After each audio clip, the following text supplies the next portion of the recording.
Hello, everyone. It's time for Van Chicagoland Stories, the podcast.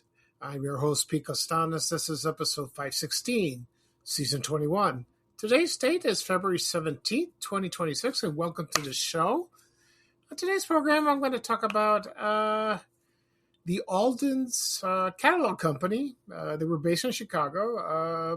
I sort of remember this company when I was little. I'll talk about its history, my memories, and where it was located, the headquarters, that is. Also, I will read a menu from Skip's Drive-In. That was a restaurant. It was also called the Fiesta Restaurant. That was located in Melrose Park, Illinois. So I found a menu of that. So this will be kind of cool.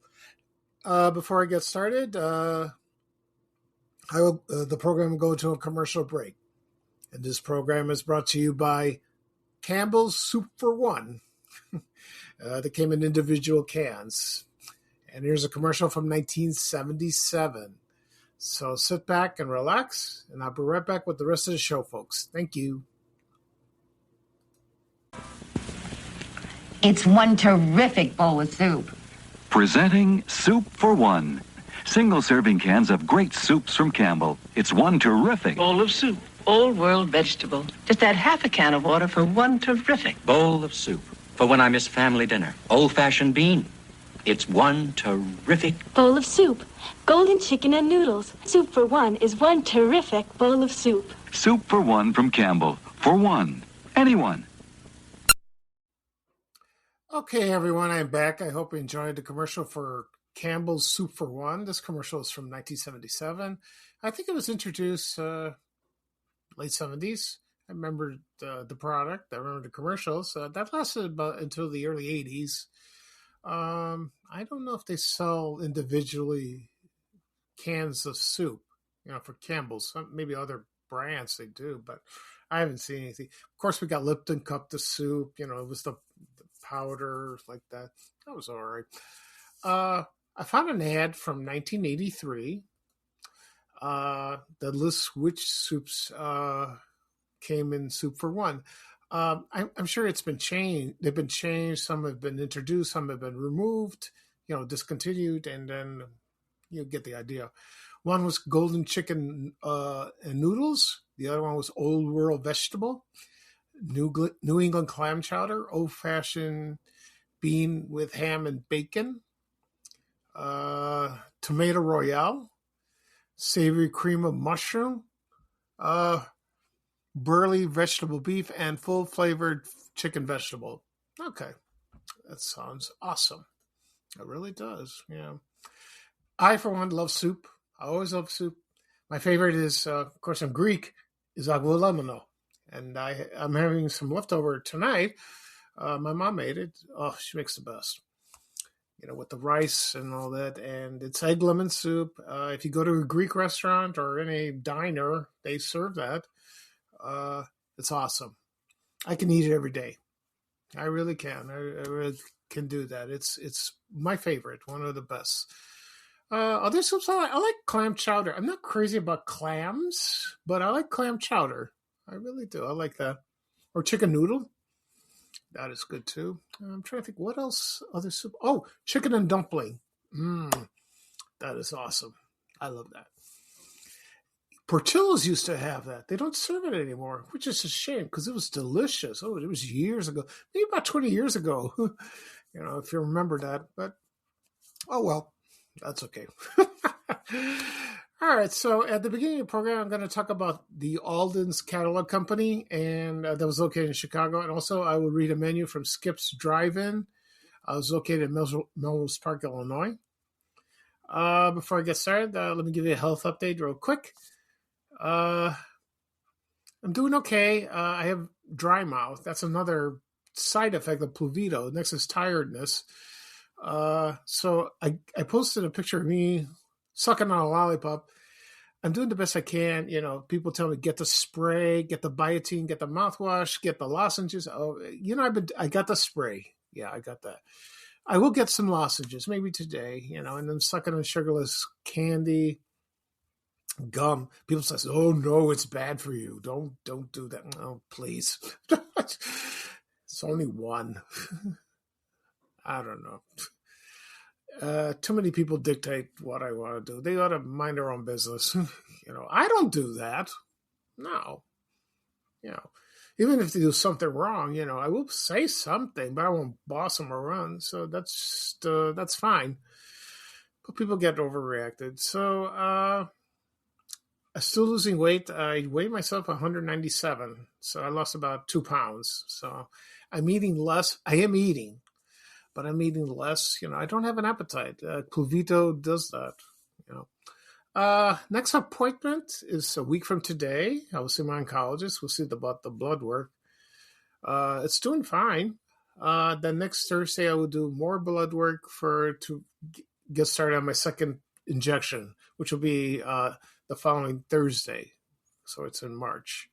We'll see how that goes. Also, one note, I found out this morning, Reverend Jesse Jackson has passed away. That's terrible. He seems like a nice man, and he made an impact in Chicago many years. He was a trailblazer, and when I was a kid, I was scared of him. I was, but no, but you know what? He draws attention. He's so dominant like that. He did what he believed. So a lot of people respected him. And it's a shame. And I feel sorry for his family. My condolences to the family. Okay. All right, let's get started. I'm going to talk about Alden's Catalog Company. I remember when I was a little kid, I used to see magazines, the catalogs, probably somewhere in the stores or something like that. My mom never ordered that, not from that place. So I'll give you a little history of this place. It was founded by a man. His name was Benjamin J. Rosenthal in 1889 in Chicago. It wasn't called Aldens. It was called the Chicago Mail Order and Millinery Company. Millinery I think has something to do with hats. I'm not sure. And it was incorporated on December 15th, 1902. Okay. And also changed the name to Chicago Mail Order Company. Okay. And then throughout the years, it went through a lot of acquisitions. It purchased companies, and then they expanded. First, it was for fashion. Only it sold for fashion apparel, suits, dresses for just men and women. That's it. They expanded later on, and then and expanded their line, including books, toys, linens. You get the idea. It's like catalogs from JCPenney, Sears, what else? S&H Green Stamps, you get the idea. Then in 1938, they included home furnishings, houseware, and it just grew. The company grew and grew and grew. In 1943, they bought a distribution warehouse in Chicago, which I'm thinking it's at West Roosevelt Road in Cicero, which is still there. It's in Cicero, Illinois, I believe. Or it could be Chicago, I'm not sure. Then expanded, and then they had stores open, I think, Aldens, maybe. They changed the name to Aldens in 1947. And then they had, the employees grew, and then they had catalog telephone stores in 68 cities. So it wasn't just in Chicago, it was just in, all over the country. That is, excuse me. Then they sold insurance under the John Alden Life Insurance Company. I'm not sure where they got the name Aldens. Maybe it was from him. I could be wrong. I don't know. Then in 1985, it went out of business. And then it was sold to the Wicks companies. I think it's probably the furniture company. I remember that. Someone asked me to to talk about the company, Wicks Furniture. That sounds like a good subject. I will do that soon. Okay. So I remember when I was little, I used to see catalogs somewhere in store. Like I said before, somewhere in stores or maybe someone's house. It said Aldens. And I think I remember one time I went to someone's house, a friend of my mom's, and I looked through the catalog and they had some cool stuff. You know what you do when you're a kid? You don't look at the clothes or the houseware. You look at the toys. I do that when I was a little kid. I used to do that with all catalogs, with Sears, JCPenney, Montgomery Ward, Marsh. I don't know if Weebles had a catalog. I'm not sure. What else? Yeah, so service merchandise, okay, or McDade. I would go through the toys, see what toys they got. Oh, I like that. Then when I grew up, I got interested in electronics, or TVs, radios, and stuff like that. So it was fun to watch. It really was.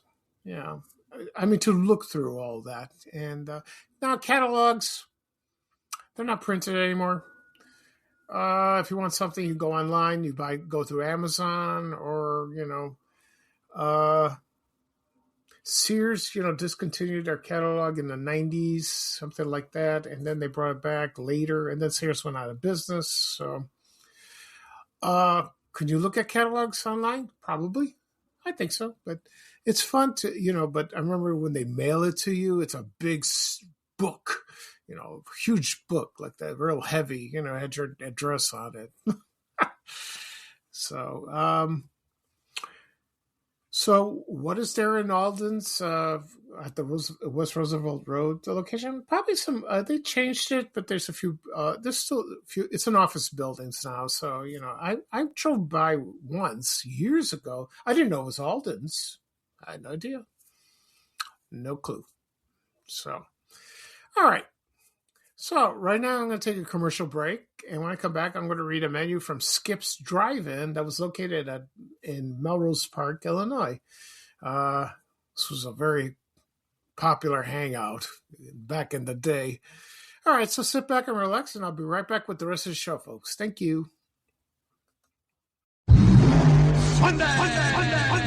Sunday at Smokin' US 30 Drag Strip. Watch the best rear-engine field dragsters in the country try to push their brute machines into the magic 5-second elapsed time barrier. From Michigan, Tim Arnold's Fierce Hallucination Fueler. From Ohio, John Hilton's Motion Maker rear-engine field dragster. From LaGrange, Illinois, it's Gary Dye's LaGrange Dodge Dragster. From Detroit, see John McNew's Savage Fueler Rampage. From Chicago, John Sinibaldi's Super Bad 230-mile-per-hour Scarlet Fever. Plus from Missouri, the tough team of Hearst and Pryor. Plus, over 100 entries compete for the Great Pro Stock and Run Tough Eliminator Cash Awards. Smokin' US 30 Drag Strip is located south of Gary, 2 miles east of Interstate 65 on Highway US 30. 15 and under free with age ID. Spectator admission only $3. Meet trackside 1:30 Sunday for all the excitement and enjoyment of the Wild Fuel Dragster competition. Sunday at Smokin' US 30 Drag Strip. Where the great ones run.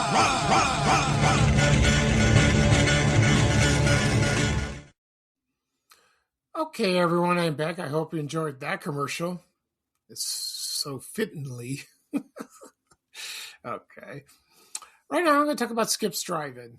When I started Van Chicagoland or go on Facebook, I noticed so many pictures and posts about this place, this legendary teen hangout, and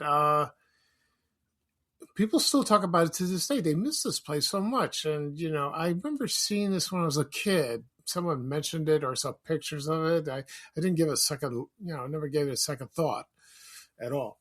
So this opened in the 1940s. I don't know what year exactly. And so I'm not sure about that. Let's see. So this was located at 8327 West North Avenue in Melrose Park. It bordered River Forest. Okay. And let's see what else are there. So it was it was across the street from Kittyland, where Kittyland is. And I don't know what else. There were a couple restaurants there. So it was by First Avenue and North Avenue. Okay, right now it's some McDonald's there. I haven't been to that area in a long time. So anyway, so that lasted about until it was closed about 72, and then they tore it down the following year. What was famous about this place? It wasn't just a restaurant. It drew a lot of crowds of drag racing. They had drag, and the forest preserve was nearby, so they did that. And they probably did that every weekend. I doubt every day, because maybe the kids were in school, so they probably did this on the weekends. And they brought their muscle cars and they did drag racing. It wasn't illegal. I doubt it. I don't think so. And the place was called Fiesta Restaurant. Also, not to do drag racing, but a lot of kids brought to show off their cars, like, for example, GTOs, Mustangs, Chevelles, you name it. Maybe not Trans Ams. That came later. So, but on some Saturday nights when they did the drag racing, they had to close down portions of North Avenue, for racing like that. That sounded like a lot of fun. It really did. That sort of inspired the movie American Graffiti that came out in 1972. I love that movie. It starred Ron Howard, Cindy Williams. Who else was there? Charles Martin Smith. I used to watch that movie late at night, on Channel 2 or maybe Channel 9. And I loved the movie. And they had the great soundtrack from the late 50s. That was awesome. I love that movie very much. Then, let's see. And the drive-in was found by a man. His name was William Nielsen. And he invented his own hamburger recipes. And I'm sure the hamburgers were good because I'm a huge hamburger fan. There was a musician. His name is John Prine. You remember him. He passed away a few years ago. Sources say that he worked there when he was younger. Probably. So I want to correct something. When they demolished it in 1973, McDonald's did not replace it. It was replaced by Polk Brothers. Yeah, Polk Brothers. I think this is the one where it burned down. I think it was that. Yeah, they had a big fire. I think they closed it in 87, maybe late 80s. And then, then they replaced it by McDonald's over there. So that's, wow. So that's really something. Fortunately, I found a menu. So from Skip's Drive-In. So I'm going to read it right now. So it's very small. Doesn't have many items on the menu. Of course, I will read the prices on menus as promised. Okay, so here we go. So I'm going to start with the Skip's Fiesta. And it says here, this is a twin burger. And it says here, Skip's Fabulous 2-in-1 hamburger. Pure U.S. inspected meat, freshly ground, prepared to your taste, with our own special relish, sliced pickles, and Bermuda onion. The king of all beef burgers. That cost 55 cents. Now, I don't know when this menu was printed. I have no idea. No clue. Could be the 50s or the 60s. Around there. We'll see. I mean, we'll not see, but probably. Okay, next one is Mr. Big. That's a big double deal. It's a twin burger topped with shredded lettuce, mayonnaise, melted cheese, and pickle slices, onion, 65 cents. They had a cheeseburger, same sides, same toppings, it was melted cheese. Okay, that cost 65 cents as well. They had the half fried chicken. I don't know how it was. Probably sounds delicious. Tender young chicken, disjointed and fried golden brown roll, and preserves and curly cute fries. $1.50. That sounds wonderful. French fried jumbo shrimp, served golden brown and cut butterfly style for easy eating. In a basket with French fries, toast and roll, and shrimp sauce, $1.25. They had their Fiesta burger. The Fiesta burger consists of delicious beef burger topped with dressing and chopped olives, sliced pickles, and onions, 65 cents. They had the Franken bun. It's a real treat with our own special relish and tomato and onion, 35 cents. They also had egg sandwich, 30 cents, grilled cheese, 40 cents, and try our basket of tasty fries. It says try a basket of tasty French fries, 25 cents. Underneath it says 10 cents service charge on all cars. So, it was a drive-in. They had car hops, it was like waitresses. Like in the old 50s, they bring, they take your order, they bring it on a tray, you can eat at your car. When I eat in my car, I make a mess. like most people. That's how it was. Okay. Next up, desserts. My favorite. They had sundaes, chocolate, strawberry, pineapple, fudge, marshmallow. All sundaes topped with whipped cream, 45 cents. They had the special sundaes, Skip Special, fresh strawberry, marshmallow, crushed nuts, whipped cream, 50 cents. They had the Broadway special, smooth, creamy fudge, toasted pecans, whipped cream, cost 55 cents. They also had a banana split, fresh strawberry, chocolate, pineapple, crushed nuts, banana, whipped cream, 55 cents. They had malts and shakes, thick, creamy, and smooth, 35 cents. Oh, that sounds wonderful.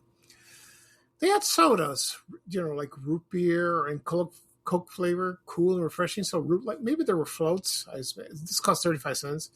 And the beverages, they had coffee, 15 cents, Coke, 15 cents, a small, 25 cents for large, I would assume, and hot chocolate, 20 cents. So that was it. It was a very short menu. They didn't have much stuff.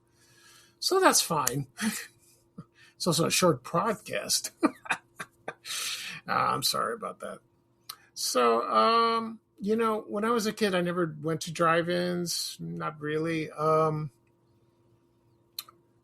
Movie drive-ins I went, not food. Like, for example, Dog and Suds, which are a couple. I think there's one at Grays Lake or something like that. I'm not sure, but they were all over the Chicagoland area. They were kind of cool like that. Okay. So, like I said before, I never went to a drive-in. No, when I was a teenager, they were gone. Like I said, I went to movie drive-ins, like the Double Drive-In. That was on West Columbus, South Columbus Avenue in the Ashburn neighborhood, right near Kedzie, east of Kedzie. That was a lot of fun. It really was, But if I wanted ice cream or go to had hamburgers, I went to Farrell's Ice Cream in Fort City. I did that. When I went to Bogan High School, there was Toby's across the street. You would get a hamburger or pizza burger with fries. I had that. Mr. Submarine was there. What else was there? Oh, there was Barnaby's Pizza. I had that. Then changed to Sorello's, which is a shame. Barnaby's was good. There's still Barnaby's, I think, up north somewhere. There is. And, of course, there was White Castle's, which closed about a couple of years ago. It's a shame. That was my hangout. I ate there almost every day. I didn't care for the cafeteria and the food in the cafeteria at Bogan High School. It was all right, but at White Castle's, I got my I still have a craving for it. I still do, and I want to eat there. Oh, good times. Okay, so that's it for this show. Let me do a recap of what I talked about. I talked about the Aldens Catalog Company that was located on in Cicero Avenue or on the west side of Chicago, West Roosevelt Road and South Cicero Avenue. They discontinued in 1985. Also, I read a menu from Skip's Drive-In Restaurant. That was located at 8327 West North Avenue in Melrose Park. It bordered with River Forest, and I read a menu from there. Okay, this podcast will be published later on today, wherever podcasts are available: Apple Podcasts, Spotify, Amazon Music, iHeartRadio, Good Pods, Podbean, Breaker, Overcast. If you have those apps on your phones or your tablets, tap on them. Tap follow, you receive a notification of the latest episode. Okay. Also, if you have CarPlay in your car, you can listen to Spotify if you like, or on your TV, you can stream it. Also has YouTube. I'll get to that in a second. Also, it's going to be published on my blog, www.vanishingogland.blog. It is there. There's the link. It'll take you right there to listen. You can listen to any device, not advice. Your desktop, your iPad, or your phone, wherever you have access to. Also be on my YouTube channel, and again and again and again, people will ask me, where do I find your podcast? I want to listen to your podcast. Where can I access your podcast? You can access it on YouTube. Go to YouTube, type in Vanishing Aldens Stories or my name, Pete Costanis. Click subscribe. It doesn't cost anything. You receive a notification of the latest episodes. All the episodes are there to listen. And also on the apps that I mentioned, you can do that. Also, it's shared on my social media accounts, Facebook, X, LinkedIn, Reddit, Blue Sky, Instagram, Threads, and TikTok. Okay. My TikTok's growing a little bit, so I don't know. One last thing. I tried to be verified on TikTok, but they keep turning me down. You have to get news articles or stuff like that. Oh, it's nonsense. It's a silly requirement. So they suggested just do a lot of videos, which I'm not crazy about, but we'll see what happens. Okay. Alrighty, so this is Pete Costanis, your host for Vanishing Aldens Stories, the podcast. Thank you for joining me. Today is a nice day. I'm going to go out after I'm done. I got to buy something for my dry mouth. And I will do another podcast episode this weekend. So we'll see what happens. All right. So here's bye-bye for me, and here's a little traveling music from the legendary Chicago personality Ray Rayner and Good Guy saying bye. Of course, with the traveling music, as I mentioned. Okay. So take care, everyone, and I'll talk to you soon, and I hope to hear from you from the next episode. Okay. And one last thing. My 5th anniversary of the podcast is coming up next month. So I'm looking forward to it. 5 years. That's a long time. Over 500 episodes. It's amazing. Some podcasts quit. Podcasters quit after, a while, but I'm still chugging along. Okay. So take care, everyone, and I'll talk to you soon. Have a great day. Thank you. Bye. We have to go. Bye.